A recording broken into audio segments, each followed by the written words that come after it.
Warahmatullahi wabarakatuh. Alhamdulillah wassalatu wassalamu ala Rasulillah wa ala alihi wa sahbihi wa mawalah wa ashhadu an la ilaha illallah wahdahu la syarikalah wa ashhadu anna Muhammadan abduhu wa rasuluh sallallahu alaihi wa ala alihi wa sahbihi wa man tabi'al huda ila yaumil qiyamah. Alhamdulillah, puji syukur kita haturkan kehadirat Allah. Malam ini kembali kita melanjutkan membaca kitab Al-Lu'lu' wal Marjan fi mattafaqa alaihi syaikhan. Dan insyaallah kita akan membahas bab tentang talbiyah wa sifatuha wa waktuha. Bagaimana redaksi talbiyah dan waktu mengucapkan talbiyah. Baik. Hadis Abdullah bin Umar radhiyallahu anhuma anna talbiyata Rasulillah sallallahu alaihi wasallam. Abdullah bin Umar bercerita talbiyah Rasulullah sallallahu alaihi wasallam kalimatnya adalah labbaik Allahumma labbaik labbaik la syarika lak labbaik innal hamda wan ni'mata laka wal mulk la syarika lak.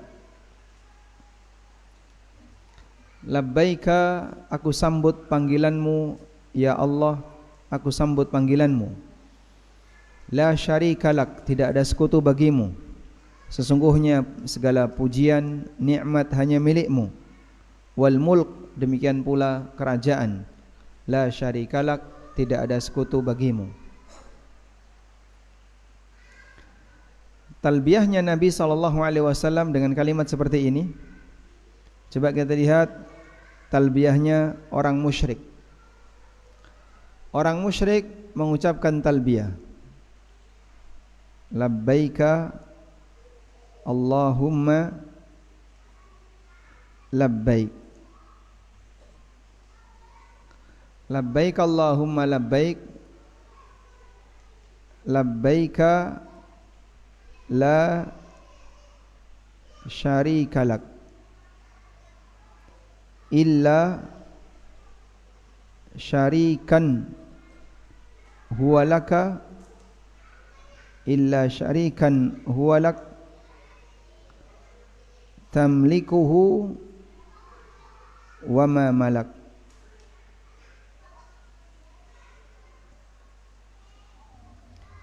Orang musyrikin ketika talbiyah mereka membaca labbaik Allahumma labbaik labbaik la syarika lak, sama seperti talbiyahnya orang mukmin, tapi ditambah ini illa syarikan huwa lak tamlikuhu wa ma malak, kecuali yang kau miliki engkau menguasainya, wa ma malaka, dan dia tidak bisa menguasaimu.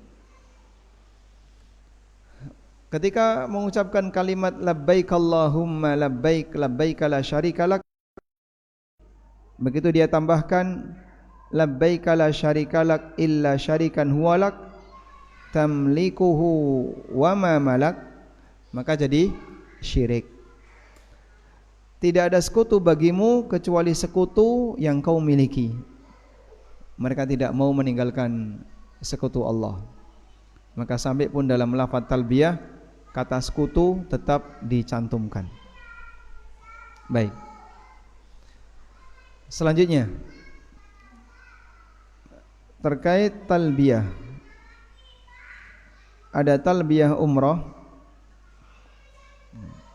Adik-adik yang ada di atas, tolong diperhatikan. Adik-adik yang berada di atas, tolong tenang. Ada talbiyah untuk umrah dan ada talbiyah untuk haji. Talbiyah untuk umrah dimulai dari sejak miqat, ambil ihram. Sampai kapan talbiyah ini berakhir? berakhirnya adalah sampai melihat Ka'bah atau mendekati, yang lebih tepatnya mendekati Hajar Aswad. Begitu sudah mendekati Hajar Aswad, talbiyah dihentikan. Lalu idtiba, membuka lengan bagian kanan. Selanjutnya untuk talbiyah haji, dari sejak ihram di tanggal 8 Dzulhijjah. Mulai ihram tanggal 8 Dzulhijjah, bisa dari hotel, bisa juga dari Mina,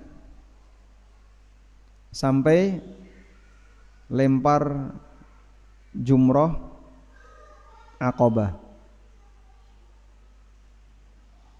Sehingga menjelang lempar jumrah Aqabah, talbiyah berhenti. Baik. Sama seperti takbiran yang kita baca ketika hari raya. Takbiran Idul Fitri berhenti sejak kapan? Takbiran Idul Fitri berhenti sejak kapan? Sejak menjelang sholat Id. Ketika imam sudah siap untuk sholat Id, maka takbiran Idul Fitri dihentikan. Takbiran Idul Adha berakhir kapan? Sejak tanggal 13, ketika sudah masuk tanggal 13 Dzulhijjah. Waktu yang terakhir adalah sebelum maghrib, setelah asar, di tanggal 13 Dzulhijjah. Nah, sehingga sebagaimana takbiran ada batasnya, talbiyah juga ada batasnya. Boleh enggak Pak ini kita baca ketika berjalan menuju masjid? Dari rumah ke masjid, labbaik Allahumma labbaik, labbaik la syarika labbaik, aku sambut panggilanmu ya Allah, hayya 'alas shalah, hayya 'alal falah. Lalu kita datang ke masjid membaca talbiyah. Boleh atau tidak? Ya? Tidak boleh. Kenapa? Dikiranya obatnya habis ya. Karena ini syiarnya haji dan umrah, sehingga tidak boleh untuk selain haji dan umrah. Lafaz takbiran itu bagus. Allahu Akbar, Allahu Akbar, la ilaha illallah, wallahu akbar, Allahu Akbar walillahil hamd. Dalam kalimat takbiran itu isinya apa Pak? Semuanya kalimat thayyibah. Lalu kenapa di luar hari raya kita tidak membacanya? Kan itu bagus. Sehingga sambil jalan menuju kantor, di kendaraan, di tempat-tempat umum, kita takbiran terus. Kenapa tidak boleh? Karena itu syiarnya hari raya. Sehingga lafaz syiar ini dibaca sesuai dengan posisinya. Ini dibaca di sini, ini dibaca di sini, ini dibaca di sini. Karena itu doa sebelum makan kita baca sebelum makan, doa setelah makan kita baca setelah makan, dan seterusnya. Sebagaimana doa masuk masjid kita baca ketika masuk masjid. Allahumma ftahli abwaba rahmatik dibaca ketika masuk pasar. Ya keliru. Ini salah posisi. Karena ini doa masuk masjid. Loh kan kita minta rahmat dari Allah di sepanjang waktu. Masuk pasar, Allahumma ftahli abwaba rahmatik. Ya Allah bukakanlah untukku pintu rahmatmu. Masuk rumah, Allahumma ftahli abwaba rahmatik. Nanti jadinya ngerusak tatanan dan aturan. Betul secara makna kalimat itu baik, tapi masing-masing punya posisi. Baik. Selanjutnya, tata cara talbiyah.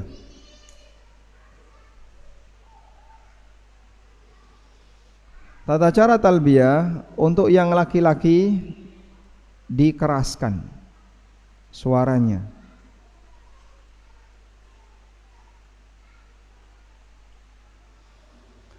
Sehingga bagi bapak-bapak dianjurkan ketika talbiyah baca talbiyah dengan keras. Labbaik Allahumma labbaik, labbaik la syarika lak labbaik, sambil teriak, silahkan. Sampai dulu para sahabat ketika mereka berangkat haji atau umrah, sebelum sampai di kota Mekah, suara mereka parau karena terlalu sering talbiyah. Sampai suaranya parau karena saking seringnya talbiyah dengan suara keras, sampai gerok suaranya parau. Dan Nabi SAW pernah menyebutkan tentang keutamaan mengeraskan bacaan ketika talbiyah.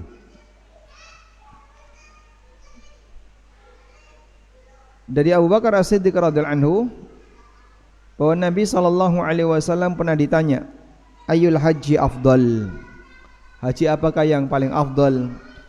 Qala, beliau mengatakan al-ajju was-sajju. Haji yang paling afdal adalah al-ajju was-sajju. Apa arti al-ajju? Al-ajju wa huwa ayyajharal mulabbi bil talbiyah. Al-ajju artinya mengeraskan bacaan talbiyah. Wa yarfa'u biha sautahu, orang mengeraskan suaranya, yaitu lafaz labbaik Allahumma labbaik sampai akhir. Wasajju, mana asajju adalah dzabhul hadyi wal adahi, menyembelih hadyu, menyembelih hewan ketika haji dan umrah. Baik. Sehingga Rasulullah SAW menyebutkan bahwa yang terbaik ketika haji adalah mengeraskan talbiyah dan menyembelih hadyu.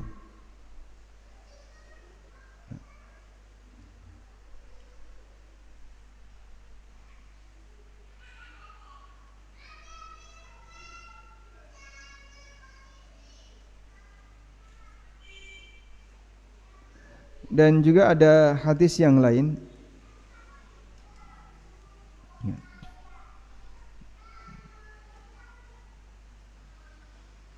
Hadis dari As-Sa'ib Ibnul Khallad. Beliau bercerita, Allah sallallahu alaihi wasallam bersabda, Atani Jibrilu sallallahu alaihi wasallam. Jibril mendatangiku. Fa amarani an amura ashabi wa man ma'iya ayyarfa'u aswatahum bil ihlal. Beliau memerintahkan aku agar aku menyuruh para sahabatku dan orang-orang yang bersamaku untuk mengangkat suaranya bil ihlal ketika mengucapkan kalimat ihlal. Kalimat ihlal itu apa? Kalimat labbaik Allahumma hajjan atau labbaik Allahumma umratan. Au qala bitalbiyah, agar mereka mengangkat suaranya ketika baca talbiyah. Yuridu ahadahuma, dan maksudnya adalah salah satu, ihlal atau talbiyah. Perawi ragu dalam masalah ini. Hadis sahih riwayat Abu Dawud, Tirmidzi dan Ibnu Majah. Sehingga talbiyah dikeraskan. Ini hadis siapa tadi? Hadis siapa? Hadis As-Sa'ib bin Khallad. Berdasarkan hadis As-Sa'ib bin Khallad. Dan hadis siapa? Al-Ajju wa Thajju tadi, hadis Abu Bakar As-Siddiq radhiyallahu anhu. Dan hadis Abu Bakar.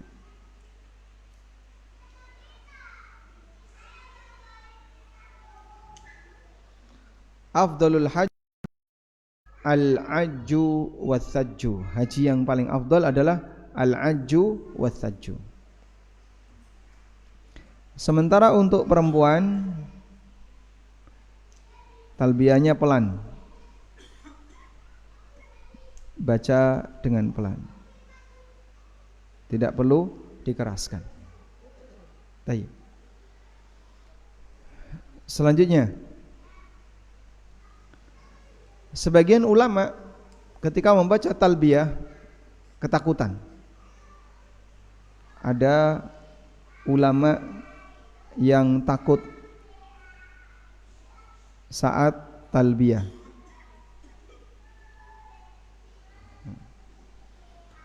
Kenapa takut saat talbiyah? Takut dibalas oleh Allah dengan kalimat, takut dibalas Allah, la labbaika wala sa'daika.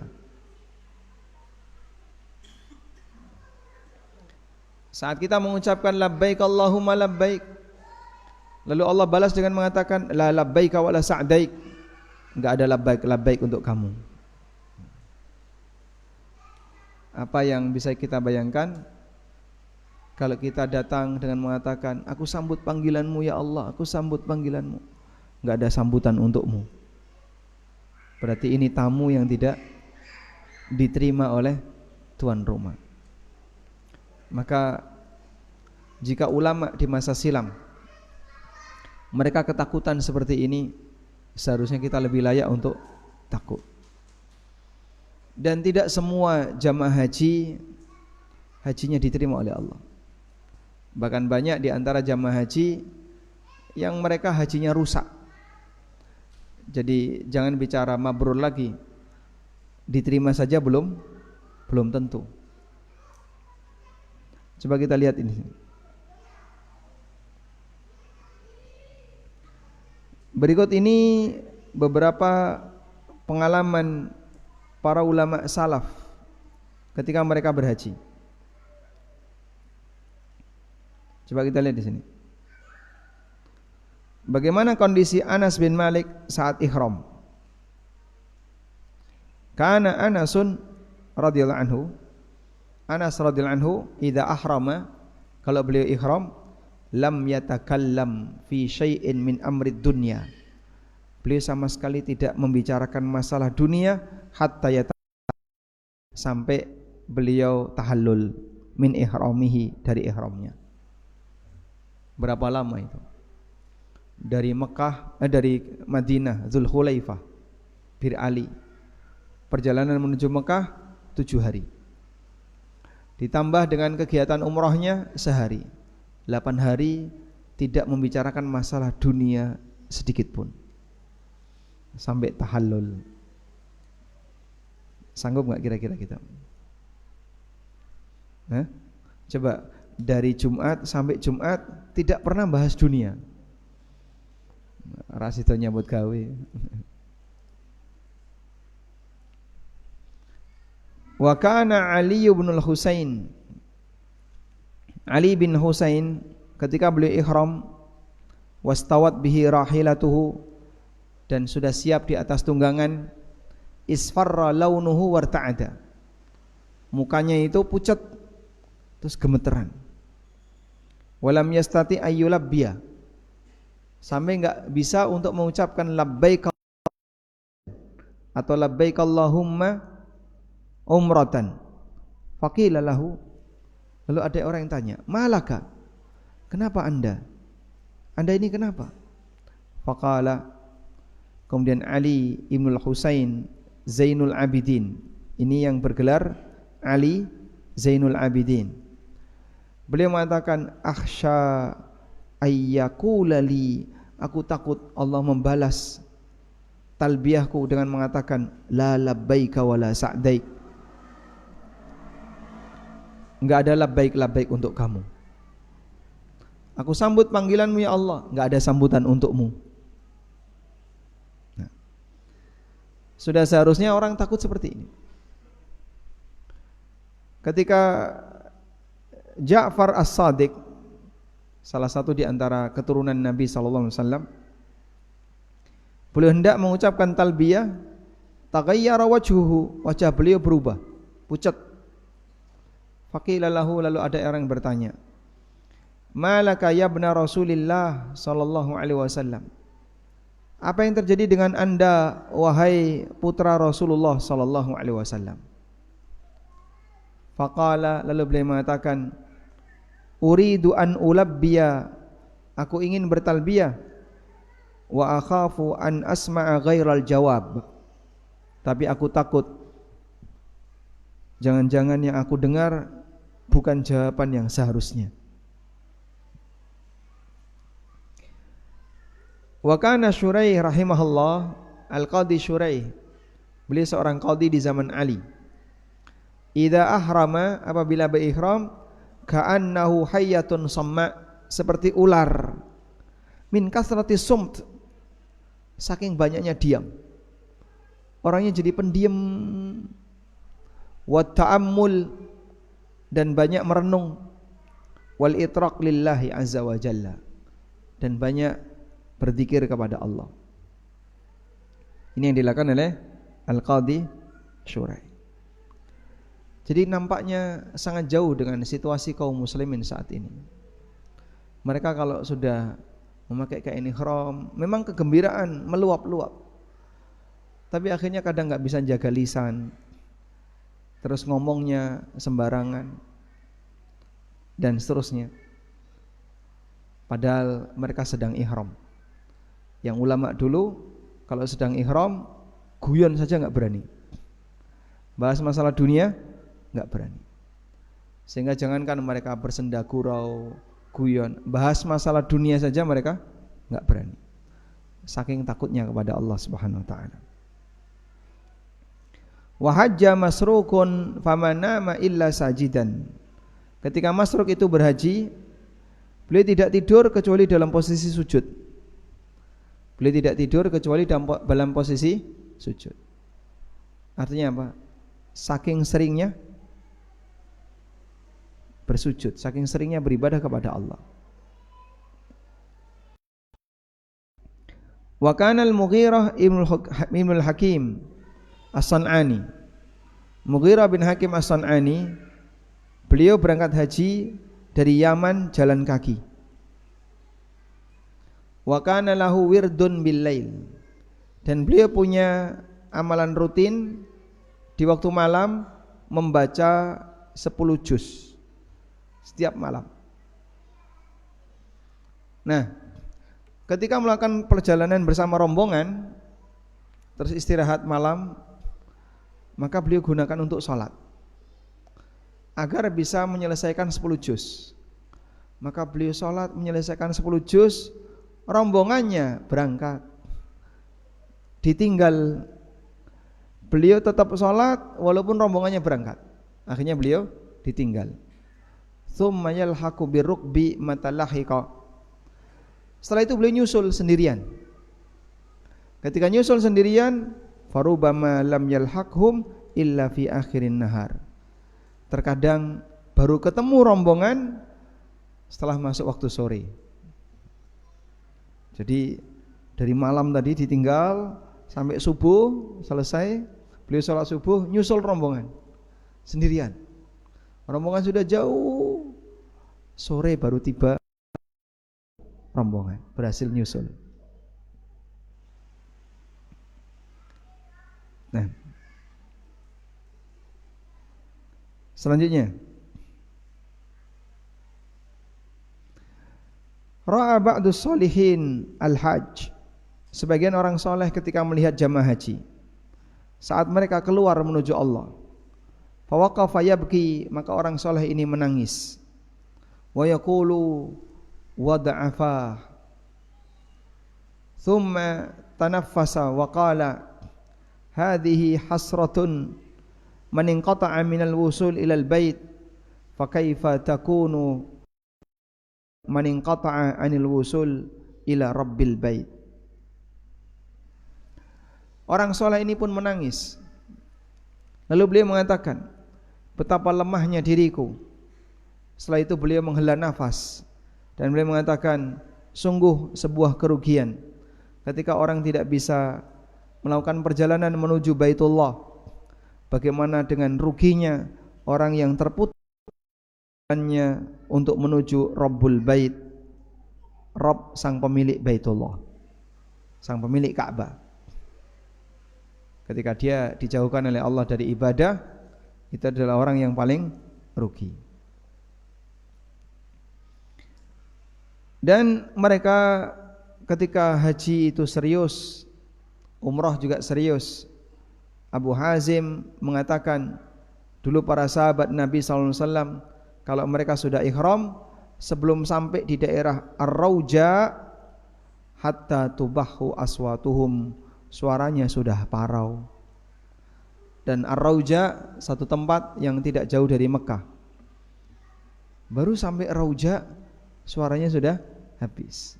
Kenapa? Saking seringnya teriak-teriak mengucapkan labbaik Allahumma labbaik, membaca talbiyah.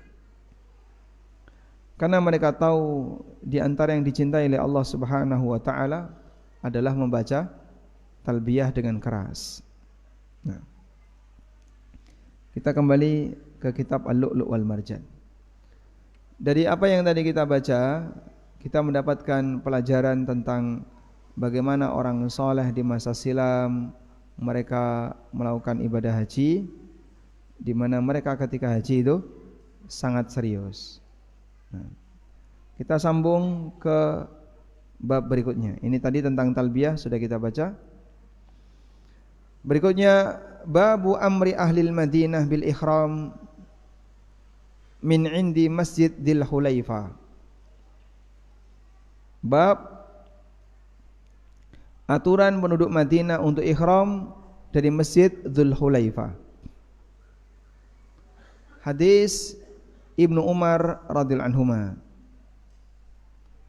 Ma ahalla Rasulullah sallallahu alaihi wasallam illa min indil masjid, yakni Masjid Dzul Hulaifah. Rasulullah sallallahu alaihi wasallam tidak pernah berihlal kecuali di masjid, maksudnya adalah Masjid Dzul Hulaifah. Dzul Hulaifah itu di mana? Bir Ali. Boleh enggak Pak nyebut Dzul Hulaifah dengan Bir Ali? Kalau masalah nama, mau pakai nama masa silam atau nama baru sah-sah saja. Yang penting tempatnya tidak berubah. Baik. Hanya saja mengenai penamaan Bir Ali ini ada sejarahnya. Walaupun sejarah ini wallahu alam mengenai nilai kebenarannya. Ali bin Abi Thalib pernah bertarung dengan jin, ya, berantem dengan jin di sebuah sumur yang ada di Dzul Hulaifah. Akhirnya karena peristiwa itu maka dinamakanlah Sumur Ali atau Bir Ali. Sumur artinya apa? Bi'ru Ali. Namun cerita ini dari Syiah. Nah, apakah itu benar? Wallahu alam. Karena yang cerita orang Syiah. Orang yang suka berbohong cerita. Jadi korban kebohongannya silahkan dipercaya. Dan masalah ganti nama itu bukan masalah, hal-hal biasa. Qarnul Manazil itu sekarang lebih dikenal dengan As-Sailul Kabir. Dan yang disebutkan dalam dalil Qarnul Manazil. Maka yang lebih tepat menggunakan nama masa silam itu insya Allah lebih baik. Karena nama Dzul Hulaifah ini bukan nama yang ditetapkan syariat. Itu nama tempat itu dari dulu. Di mana Nabi SAW ketika mengawali ihram, beliau mengambil miqat dari Dzul Hulaifah. Berapa jaraknya Dzul Hulaifah dengan masjid? Ya. Masjid Nabawi dengan Dzul Hulaifah jaraknya kurang lebih 10 kilo. Pertanyaannya, berihram dari sini boleh enggak? Berihram dari Masjid Nabawi boleh enggak? Hah? Mengambil ihram dari Masjid Nabawi boleh enggak? Biar makin jauh. Dzul Hulaifah itu di arah pintu keluar menuju Mekah. 10 kilo dari Masjid Nabawi. Berihram dari Masjid Nabawi boleh enggak? Boleh atau tidak? Tidak boleh. Kenapa? Kan bonus 10 kilo ini. Tak tambahi saya ambil ihram, ambil miqat lebih jauh sebelum Dzul Hulaifah, 10 kilo sebelum Dzul Hulaifah. Boleh atau tidak? Bapak pernah lihat enggak orang pakai kain ihram di Masjid Nabawi? Banyak ya? Banyak. Mereka sudah pakai kain ihram terus ikut sholat duhur, karena setelah itu mereka akan berangkat ke Madinah. Boleh enggak praktek itu, Pak? Ada orang yang pernah bertanya seperti ini kepada Sa'id Ibnul Musayyib, ulama tabi'in. Sa'id Ibnul Musayyib,